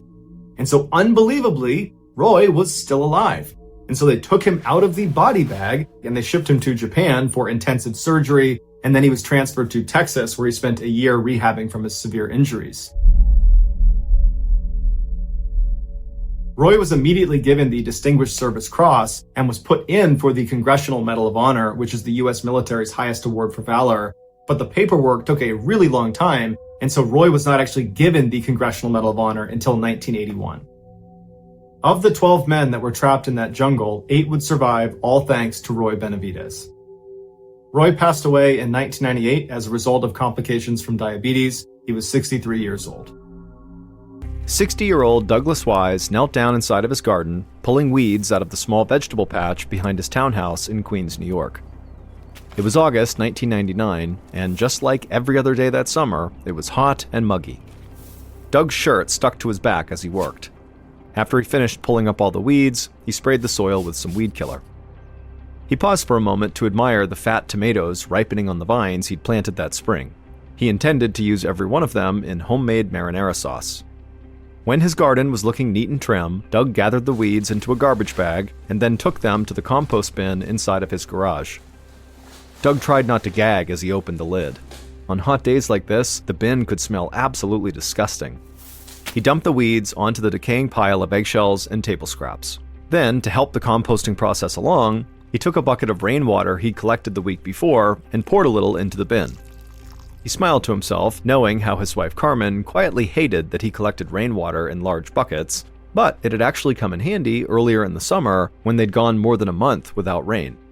Doug had enough water for composting and a little extra for his garden, all while being able to conserve tap water. Doug closed the bin and then grabbed a beer from the garage refrigerator and sat in a folding chair on the porch near the sidewalk. After a few hours in his garden, Doug liked to have a drink and people watch. It was his idea of a perfect Sunday afternoon. When Doug finished the last of his beer, he tossed the can into a recycling bin and headed inside for a shower. He was careful not to touch anything on his way to the bathroom. Carmen had just cleaned the house from top to bottom, and she'd kill him if she saw dirt smudges on anything. After Doug rinsed off and had some dinner, he joined his wife in the living room to watch some TV. But as he sat there, he started to feel a headache come on, and so he began rubbing his temples, and he wondered if maybe staring at the screen and straining his eyes was causing this headache. So he asked his wife to turn off the TV. But even after she did, over the next few minutes, his headache only got worse. Doug finally went to the kitchen and took some aspirin. And while that did help his head feel a bit better, his stomach now started to feel queasy. And so Doug told his wife that he just didn't feel right, and so he was going to go to bed early. He wasn't sure if maybe he ate something bad or if he was actually getting sick, like with the flu. Carmen agreed that he should just go to bed because after all, he'd spent the whole day in the yard under the beating sun. Doug kissed his wife goodnight and headed upstairs, hoping to feel better in the morning. But the next morning, when his alarm went off at 7 a.m., he was groggy and still had a headache, and his stomach still churned. Next to him, his wife had sat up, and she turned to him and said, you better get up if you don't want to be late for work. But Doug asked her to grab the phone for him because he felt absolutely terrible and he needed to call in sick. 3 days later, Carmen ladled some chicken noodle soup into a bowl, then placed it on a tray alongside a glass of ginger ale and some saltine crackers. Carefully, she carried it all up the stairs to the bedroom. Doug was in the bedroom, in bed, propped up on pillows. After 3 days of feeling totally sick, he'd lost a lot of fluids and looked very pale. As she set the tray onto the bedside table, she told her husband that she'd also bring him up a Gatorade. Carmen frowned as Doug nodded feebly. Her husband had been sick only a handful of times over the years, and when he was, it was rarely for more than 24 hours, and he had never been this weak and pale. Whatever bug her husband had caught, it had knocked him flat out. Carmen left the bedroom and headed downstairs to get the Gatorade from the fridge, and then when she had it, she went back up the stairs, and when she went back into the bedroom, she was surprised to see that Doug was not eating his soup. She asked if he was hungry, and Doug said that he was, but he said his hands were not steady enough to hold the bowl. Then he asked for Carmen's help walking to the bathroom. He said he was just too weak to get up on his own. Now Carmen was truly concerned. As she helped her husband to his feet and led him to the bathroom, she did her best to conceal her worry. Once Doug came out of the bathroom and was tucked back into his bed, Carmen asked him if he'd like her to feed him some soup. But Doug didn't respond. Instead, he just kind of stared out the window like he didn't even hear her. For several moments, Carmen spoke Doug's name with increasing urgency, but he just continued his glassy stare, saying nothing. Carmen was now terrified. She thought maybe Doug was having a stroke, so she grabbed the phone and called 911. It took a few minutes for an ambulance to arrive. While they waited, Carmen sat on the edge of the bed as Doug seemed to slip in and out of a trance, at times barely registering what was happening around him. By the time the paramedics arrived and moved Doug onto a stretcher, he was barely conscious. Carmen followed the paramedics downstairs and then out to the ambulance waiting in the driveway. She prayed silently as 2 EMTs hoisted up Doug's stretcher and secured it in the back of the ambulance. Then one of the men turned around and offered Carmen a hand, helping her into the back of the ambulance as well. Carmen took a seat on the bench, keeping one hand on her husband. As they sped towards the hospital, for the first time in her life, Carmen worried about losing her husband. Once the ambulance arrived at Flushing Hospital, Doug was rushed into the emergency room while a nurse brought Carmen to the waiting area. After about a half hour, a doctor wearing scrubs and a lab coat approached Carmen and brought her to Doug's room. Doug was lying in bed, still looking a bit out of it, with an IV hooked up to his arm. Carmen rushed over to him and kissed his forehead. The doctor told Carmen that he was fairly positive Doug had pneumonia, and if everything went well, he'd be back to normal in just a few days. Carmen squeezed Doug's shoulder, relieved to hear that he'd be okay. Later that same afternoon, the infectious disease specialist at Flushing Hospital, Dr. Debbie Asnes, was pouring herself a cup of coffee in the staff break room when her pager beeped. She checked the message and saw there was an emergency downstairs and she was needed right away. Dr. Asnes raised her eyebrows. It was unusual for the infectious disease specialist to be paged to the emergency room. If she was being called, it had to be a very unusual case that required outside-of-the-box thinking. And Dr. Asnes loved a challenge. Throughout her nearly 20 years as a doctor, she'd always been drawn to puzzling cases. She'd spent a lot of her career researching HIV, and she'd witnessed firsthand how bad things could get when doctors did not understand how a disease worked. So, without a second thought, she set her coffee down, headed out of the break room, and ran to the elevator. The moment the elevator doors opened back up on the ER floor, she could hear a man's voice carrying down the hallway. He was yelling about some strange woman standing near his bed. As Dr. Asnes approached, the ER doctor who had paged her popped his head out of the man's room and waved her in. The patient who was yelling was Doug. For the first few hours he'd spent in the ER, he'd mostly just slept, but he'd woken up in a sudden panic, and now he was yelling incoherently at the people all around him. At the same time, Carmen, his wife, was standing by his side, trying to remind him who she was. As Dr. Asnes watched this, she immediately noticed something strange. Despite being agitated, Doug's arms and legs remained still and limp on the hospital bed. The ER doctor explained to Dr. Asnes that Doug was being treated for pneumonia, but the medical team was starting to think that that was not the right diagnosis. 10 minutes ago, Doug woke up confused and agitated and didn't recognize his wife. He started flailing his arms and the nurse ran in to restrain him, but then his arms and legs just went limp, and he'd not been able to move them since. Now Dr. Asnes understood why she had been called. Pneumonia does not make people paralyzed. Doug's symptoms were far more likely to have been caused by an infectious disease, and that was Dr. Asnes's area of expertise. And Dr. Asnes was very thankful the ER staff paged her so quickly because she now suspected that Doug's confusion was likely being caused by swelling in his brain, which is very, very dangerous. Just then, Doug suddenly went silent. Dr. Asnes bent over the bed and realized he was gasping for air. Dr. Asnes said that Doug needed to be moved to the intensive care unit in case his breathing got even worse. The ER doctor agreed and told the nurse to get Doug ready to move. Within minutes, the nurse and the ER doctor each grabbed a side of Doug's hospital bed and wheeled it out of the room. As she followed Doug, Dr. Asnes turned to Carmen and asked her to stay behind until they stabilized her husband. Then, as Doug was wheeled down the hallway, Dr. Asnes grabbed onto his bed to help steer him to the elevator. She was already thinking about which tests Doug would need. A few hours later, Dr. Asnes stood in her office reviewing Doug's charts. She had ordered a test of Doug's spinal fluid because to her, something was clearly wrong with his nervous system. But she was puzzled by the results she was looking at. The test found clear evidence of a brain infection called viral encephalitis, but Dr. Asnes was not sure that was correct. Although many of Doug's symptoms were consistent with viral encephalitis, it wouldn't explain his sudden muscle weakness. And Doug's breathing problems were more severe than the doctor normally saw in a case of viral encephalitis. Before Dr. Asnes could think any further, her pager sounded, and when she looked at it, she saw she was needed again in the emergency room. So Dr. Asnes ran back to the elevator, she took it down to the main floor of the hospital, and then she began running down the hallway towards the ER. But when she was only about halfway down the hallway, a colleague came out of the ER and ran right up to her and began telling her about the emergency that she was being called to. A man named Harold Marsh had been rushed in from his home in Queens, which was not far from Doug's home, after suffering a massive heart attack.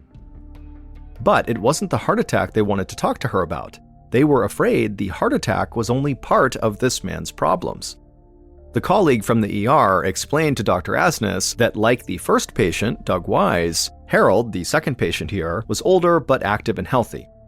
His family reported that he had suddenly developed muscle weakness, flu symptoms, and worst of all, a staggeringly high 105-degree fever.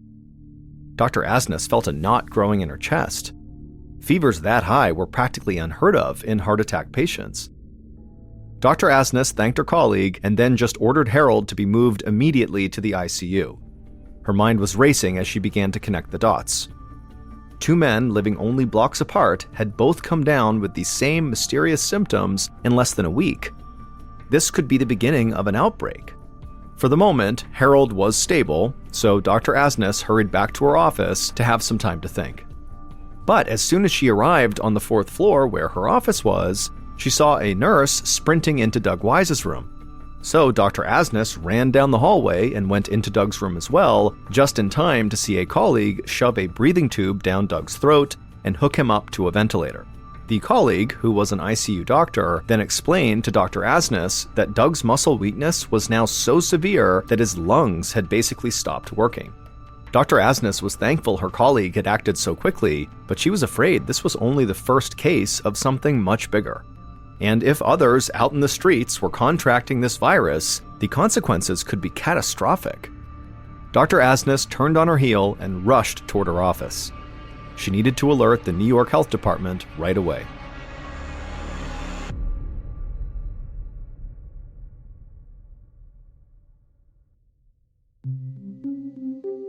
Five days later, on August 27th, a medical investigator at the New York Department of Health hung up the phone in her office, wishing she'd never answered it in the first place.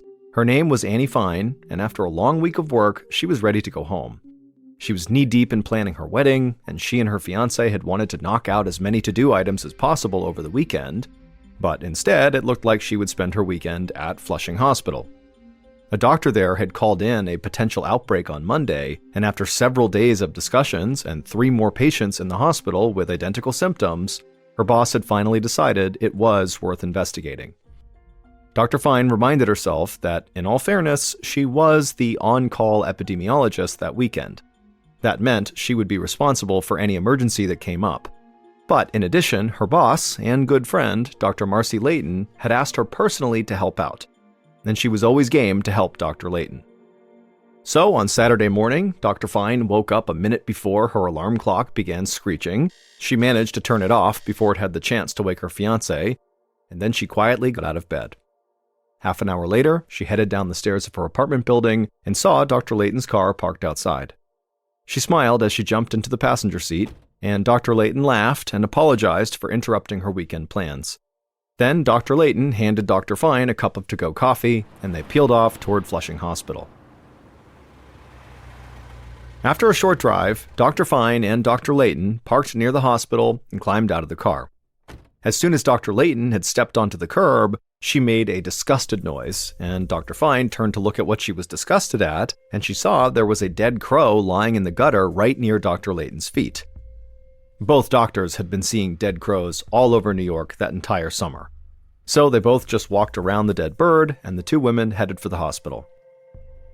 Right outside the ICU, the 2 doctors were greeted by a tall, thin man wearing a lab coat.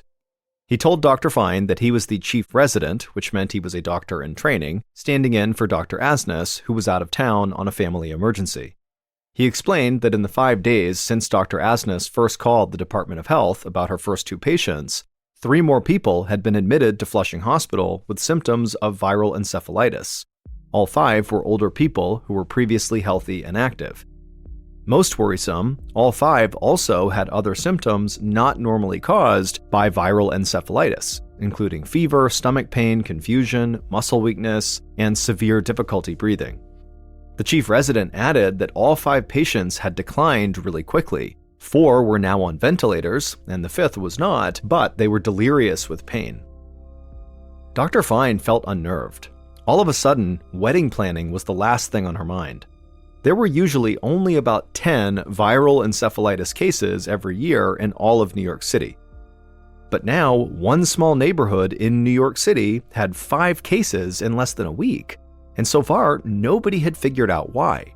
Dr. Fine asked the resident to go collect blood samples from each of these patients and submit them for additional testing. In the meantime, she and Dr. Layton would interview the patients' families and anyone else who was with these people in the week leading up to their hospitalization. The resident nodded and then led Dr. Fine and Dr. Layton to an empty conference room where they could call people and interview them. Dr. Layton would ask the questions and Dr. Fine would take notes. By that afternoon, Dr. Fine's writing hand was totally cramped. She spent hours taking notes as she and Dr. Layton spoke with the patient's family members. Outside, it was starting to get dark, so Dr. Fine rolled her chair toward the wall and switched on the overhead lights.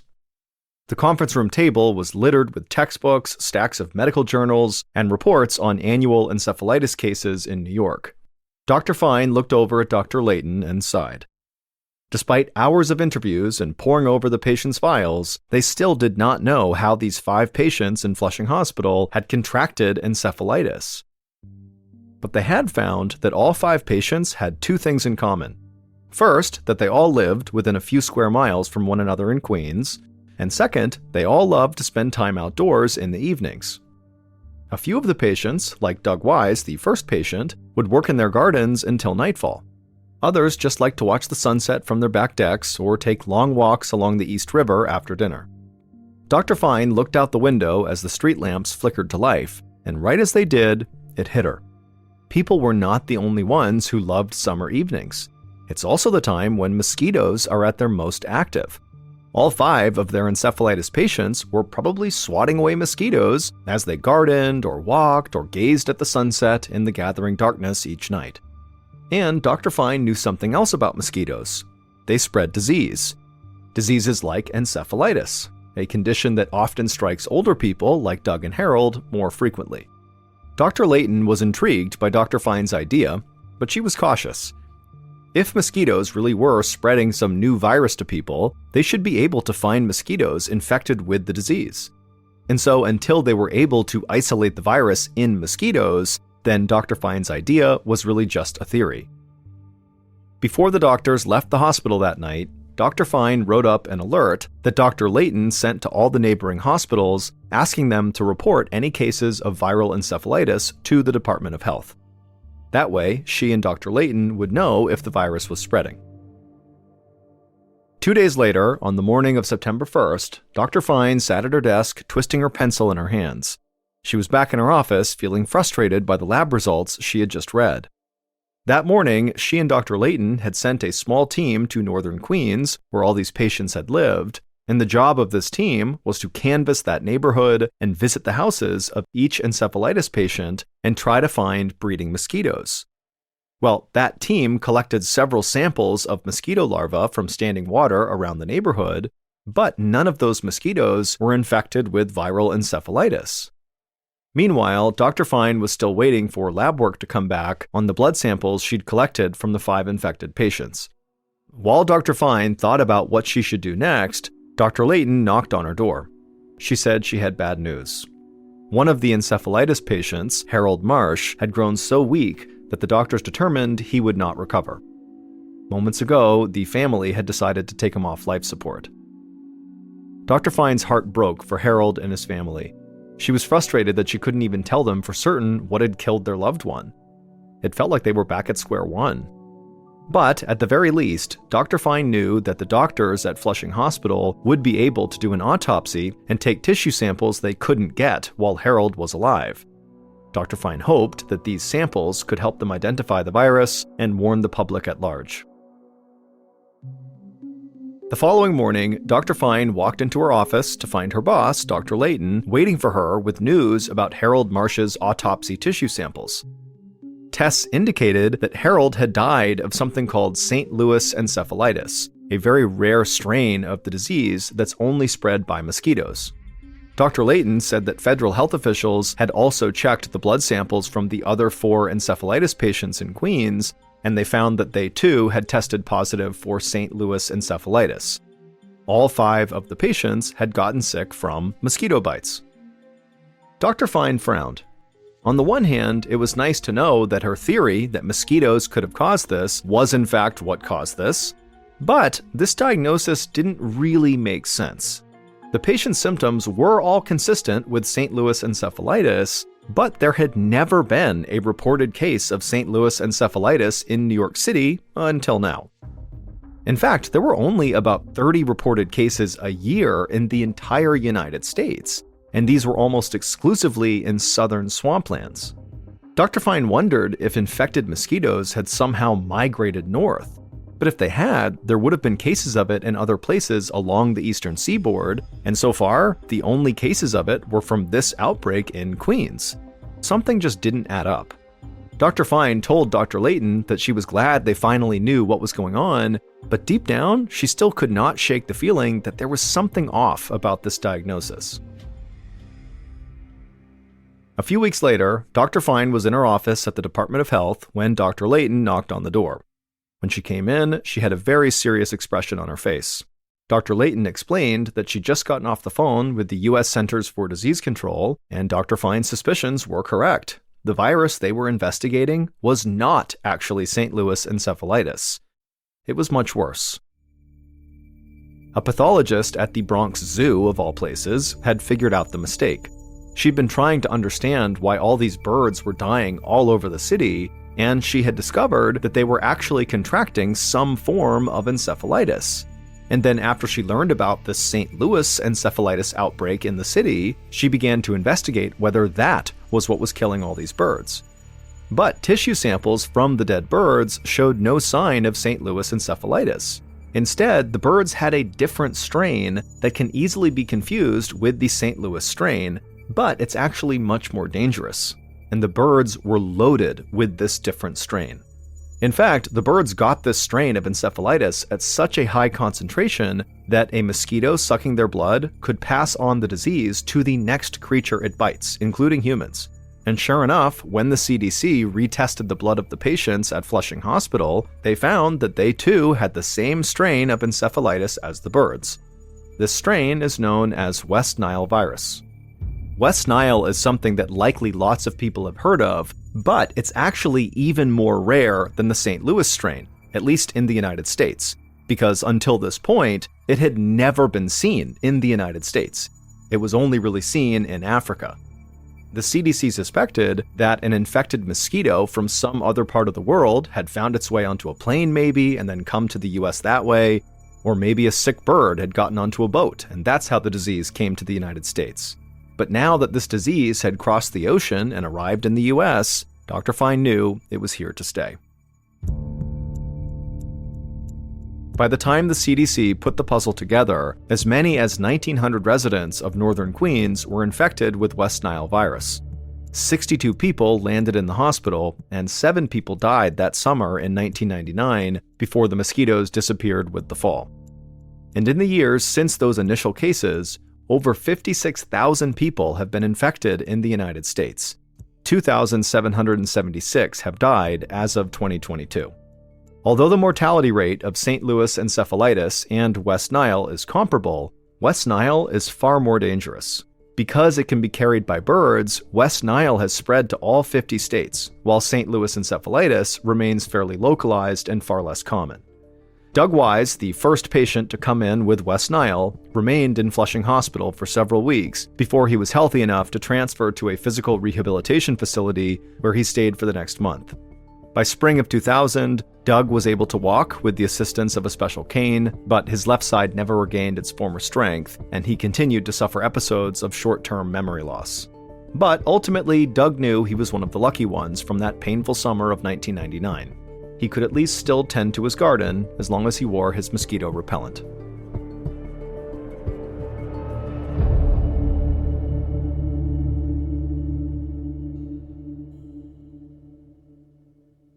Morning of September 23rd, 1839, an experienced sailor named Captain Brighton stood on the deck of his ship, which was traveling through the Drake Passage, which is located right along the northern coast of Antarctica.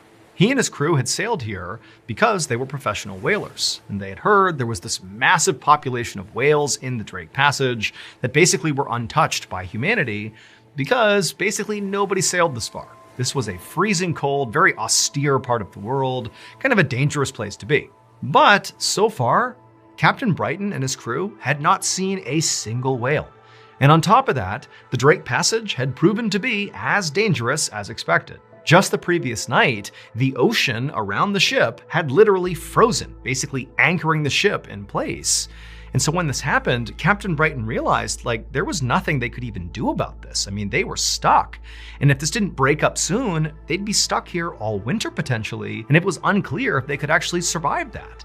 But fortunately, also the previous night, this massive storm rolled in, which, that's dangerous in and of itself. But the severity of the storm was actually a good thing. because it broke up the ice around the ship and allowed Captain Brighton to sail away.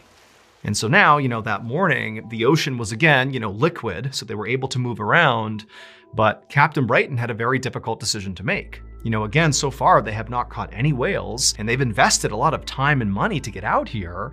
But, if he stayed out here much longer, he knew they could potentially get stranded again, and he just couldn't let that happen.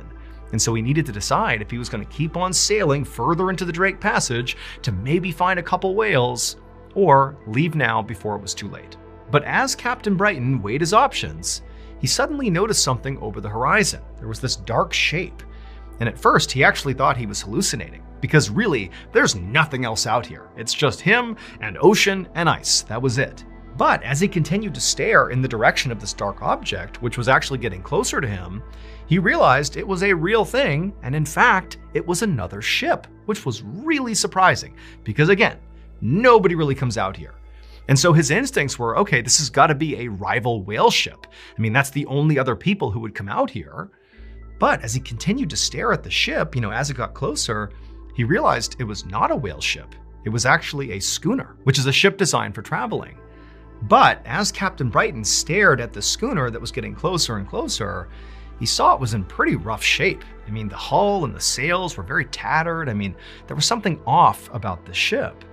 But Captain Brighton was thinking, hey, I know you can get trapped in the ice out here. It happened to them the night before. Maybe this crew has gotten trapped in the ice. They've been stuck out here for who knows how long. They could be in pretty rough shape. And Captain Brighton knew they actually did have, at least at that moment, quite a bit of supplies, at least some to spare. And so he called out to his men to ready a dinghy and get some supplies, because they were gonna go over to this schooner and basically offer up some extra supplies and also check in on them and make sure they were okay. And so once the supplies were packaged up and put on the dinghy, Captain Brighton, along with 4 other men, hopped in the dinghy and they began paddling over to the schooner. And as they got closer, the waves were pretty bad, and so they're kind of jostling around, and the ship itself, the schooner, is also moving, and so that's moving up and down. But periodically, as they got closer, they'd be able to look into the portholes, which are like windows on the side of the schooner, and Captain Brighton could clearly see there were people inside of the schooner. He called out a few times, but it was windy and sort of loud, and he couldn't really tell if any of them heard him or if anybody called back. And so eventually, Captain Brighton and his crew, they got to the side of the schooner and they just climbed up the ladder and boarded the ship. And once they were on the ship, once they were on the deck of the schooner, they're looking around and everything was in working order, albeit sort of tattered and in rough shape. But the weird thing was nobody was out on deck. They had seen people in the portholes, which was inside the ship, but there was nobody above deck.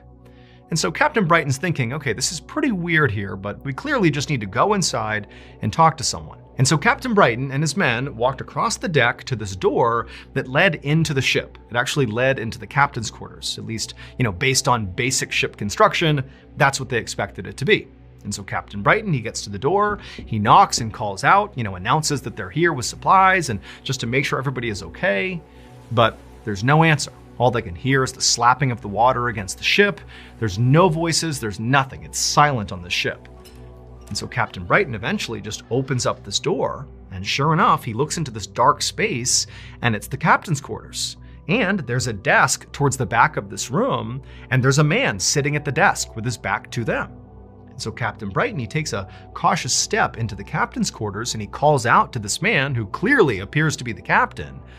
But the man doesn't say or do anything. He's clearly focused on something at his desk. And so Captain Brighton exchanged a worried glance with his men and then just decided he would walk across the room and go physically interact with this guy and make sure he was okay and see what was going on here. And so slowly, Captain Brighton began walking across the room, and as he did, he called out a few more times to this man who appeared to be the captain, but he didn't get a response. And then finally, he was right behind the man, and he actually looked down and read what the man had been writing. This is what it said. Trapped by icebergs. Despite all efforts, the fire went out last night. No hope remains. However, as unsettling as that would be to read for anybody in this situation, what was the most unsettling part was actually what was written right above that journal entry. The date, January 17th, 1823. 16 years before. That captain and his entire crew were all dead, and had been for 16 years. They got trapped in the ice just like Captain Brighton had, but it didn't break up. They were stranded, and they all froze to death. And because it was so cold out in that part of the world, all their bodies were basically preserved in their final moments. And so the captain of the ship, before he died, was making an entry to say what happened. And then down below, when Captain Brighton and his men went to go look, they found people playing cards who had literally frozen to death while playing cards. They found a woman lying in her bed with her dog. That's how they froze to death. They found people in the dining hall, and they died right where they were sitting. It was like all these people had been frozen in time for nearly 2 decades, just floating around in Drake's Passage. And basically nobody had found them until Captain Brighton.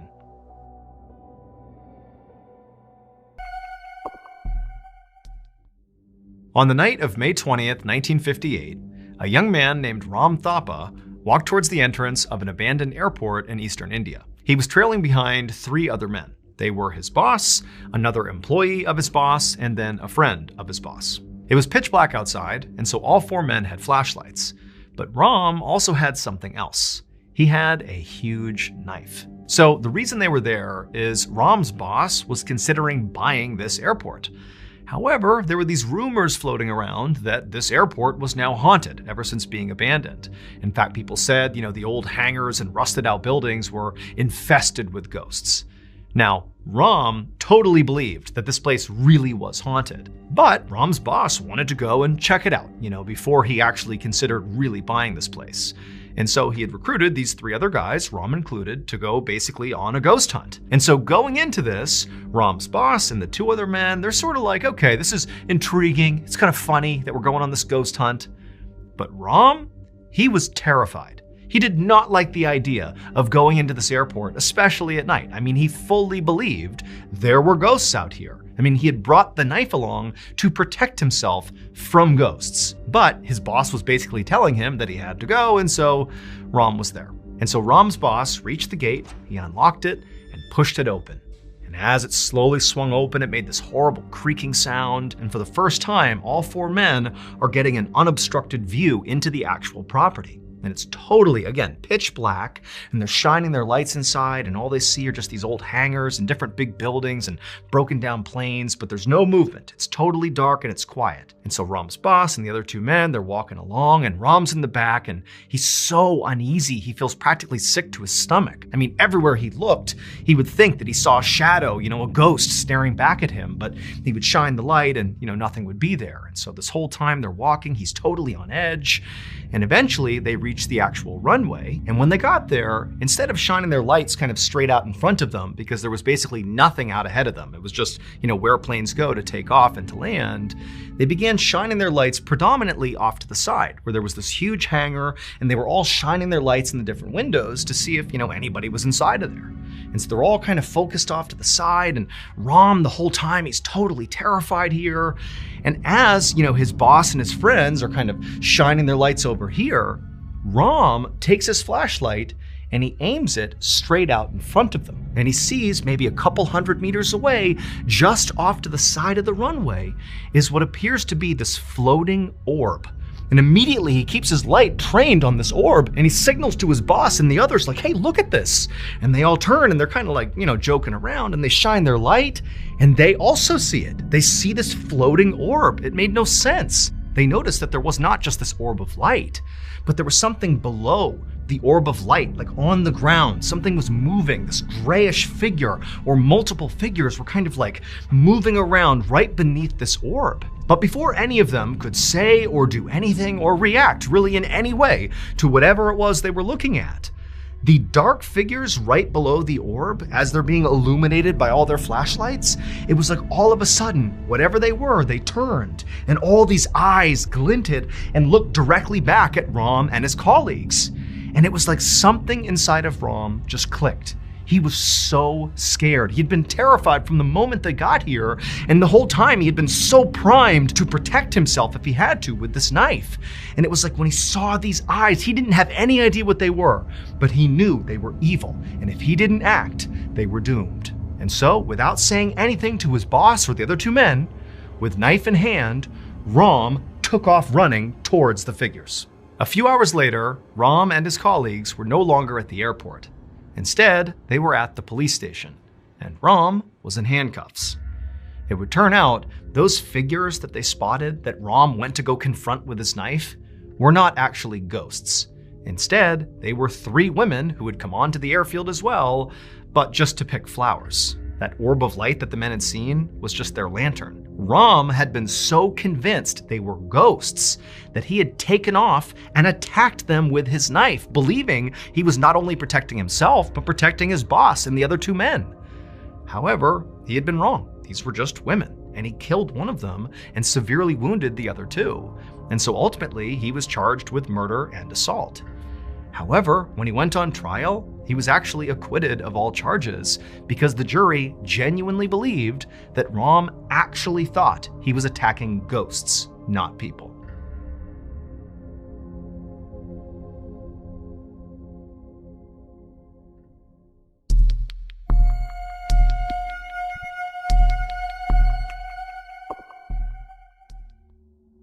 On April 9th, 2005, in Kaohsiung City, Taiwan, a young man was home alone inside of his apartment watching TV.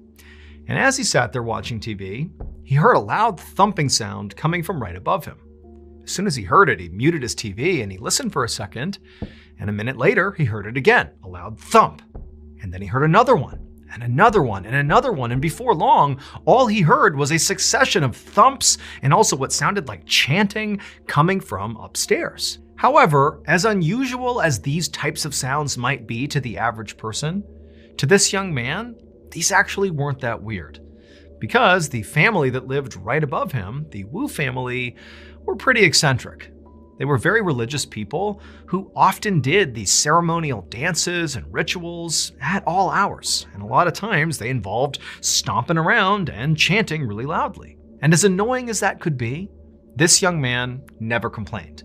He was very respectful of the Wu family, and he knew, these sounds he was hearing were connected to their religion, and he felt like that was none of his business. And so, like he did basically every other time he would hear these noises, he simply turned the volume up on his TV and tried to forget about them.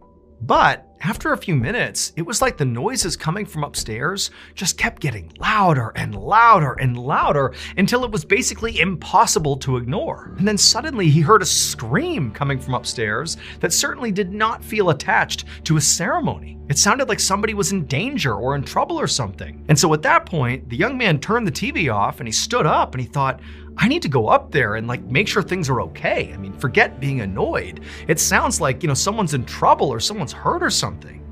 But as he began making his way towards his door to go upstairs and check on the Wu family, all the noises just completely stopped and it was silent upstairs.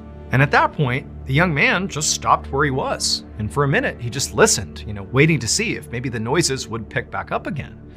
But they didn't. And so the young man just turned around, walked back to his seat, and turned the TV back on. 2 days later, on April 11th, that same young man was back home all alone, watching TV yet again, when, once again, he heard a loud pounding sound. Except this time, it was not coming from upstairs, it was coming from his front door. Somebody was hammering on his front door trying to get his attention. And so the young man turned off the TV, he got up, and he went over to his door, he opened it up, and standing there on the landing was this middle-aged man named Wu Shan, who was the patriarch of the Wu family upstairs. And Wu Shan looked absolutely horrible. He was dressed all in black head to toe, but he was pale and skinny and very gaunt, and he was covered in what looked like filth, like food and ash, and he smelled unbelievably horrible. And the young man, he asked Wu Shan, hey, is everything okay? And remember, the young man's thinking about that crazy, loud ceremony they had just 2 days earlier, wondering, whatever happened with that? That was so loud. But Wu Shan just looked back at the young man with this kind of vacant expression, and he just said, call an ambulance. And then, without saying anything else, Wu Shan turned, ran down the steps, and disappeared out into the street. And so at this point, the young man is left just standing there having no idea what to think. I mean, Wu Shan did not look well and he's now run away. And again, this young man is thinking about that bizarre ritual he overheard a couple of days ago that just kind of stopped abruptly after screams were heard. Now he's being told to call an ambulance. And so he's thinking, I better go upstairs and make sure things are okay before I do anything else. And so the young man left his apartment, went upstairs to the Wu family's apartment, and the door was shut. But even standing outside the door, he began to smell that same absolutely horrible smell that he smelled on Wu Shan. And so he knocks on the Wu family's door. He's kind of covering his nose, but he doesn't get a response. Nobody comes to the door. And so after looking around, he just tried the doorknob and he found it was unlocked. And so, pretty apprehensively, but knowing he needed to see what was going on here, he opened up the door, and right away he's hit with another wave of just this disgusting smell. He can barely breathe, but nonetheless, he steps into the house and he calls out to anybody, anyone come over here and tell me what's going on. But nobody called back, and he kind of looked around the family's apartment, and it was totally filthy. There was just this grime all over everything, and he made his way all the way into the living room, and there he stopped, because in the middle of the living room on the floor, he saw something that he just simply couldn't believe. It would turn out the Wu family had performed a ritual 2 days earlier. That was the sounds that the neighbor downstairs had been hearing. Those loud stomping and screaming, all that stuff was a ceremony like the family was known to do. However, that ceremony got totally out of hand. So in the weeks leading up to that ceremony, one of the Wu family's daughters came down with an illness. And because the family didn't have a lot of money, they couldn't send her to the doctor. And after a couple of days, when she didn't get better, the family decided that, okay, well, she must not be physically sick. She must be spiritually sick, meaning she was possessed by a demon. And so at first, they tried some ceremonies to ward off this demon, but it wasn't really working. And then before long, the rest of the members of the family began complaining that maybe they too were also possessed by the same demon. And before long, that was the belief that the entire Wu family shared, that they all were possessed by demons. And so on the day the downstairs neighbor heard all that stomping and chanting and screaming, that was the day that the Wu family performed a big group exorcism to try to get rid of these demons once and for all from all of them. But the way they did this exorcism was truly horrifying. They believed that the one thing demons were afraid of was filth. And so they decided that if they filled their bodies with enough filth, the demons would leave. And so the Wu family, as they chanted and stomped around and screamed, began consuming their own feces. And when they would vomit it back up again, they would just swallow it right back down for hours and hours and hours. What the downstairs neighbor actually discovered inside the living room of the Wu family's apartment was the daughter, the one who originally had gotten sick, and she was laying on the ground and was deceased. And during the autopsy, they would discover that her airway was totally blocked by feces and vomit. By the time the downstairs neighbor made this discovery, the entire Wu family had fled the apartment. Wu Shan had disappeared after saying calling an ambulance, and the rest of the family too had kind of run off. But the police would ultimately track down all the remaining Wu family members, and they would all be arrested. However, a court ultimately decided that the Wu family was suffering from something known as mass hysteria, and as a result of that, they could not be held legally accountable for what they did. And so, they were all acquitted.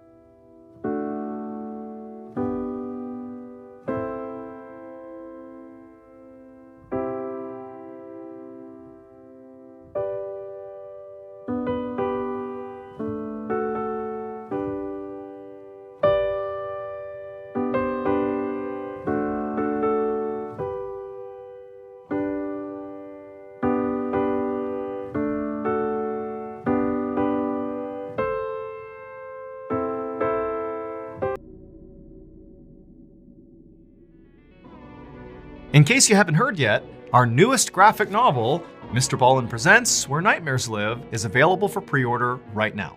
It contains another 9 heart-stopping, strange, dark, and mysterious stories, all based on real events. This was a passion project. It took a lot of time, a lot of people involved, from the artwork to the storytelling. I mean, this is a beautiful piece to add to your collection, so you gotta check it out. The book comes out on September 30th, but again, you can pre-order your copy at book.ballenstudios.com, or you can click the link in the description below. There are a limited number of hand-signed copies available, but those are gonna sell out very quickly. So please pre-order today, because remember, your nightmares are waiting.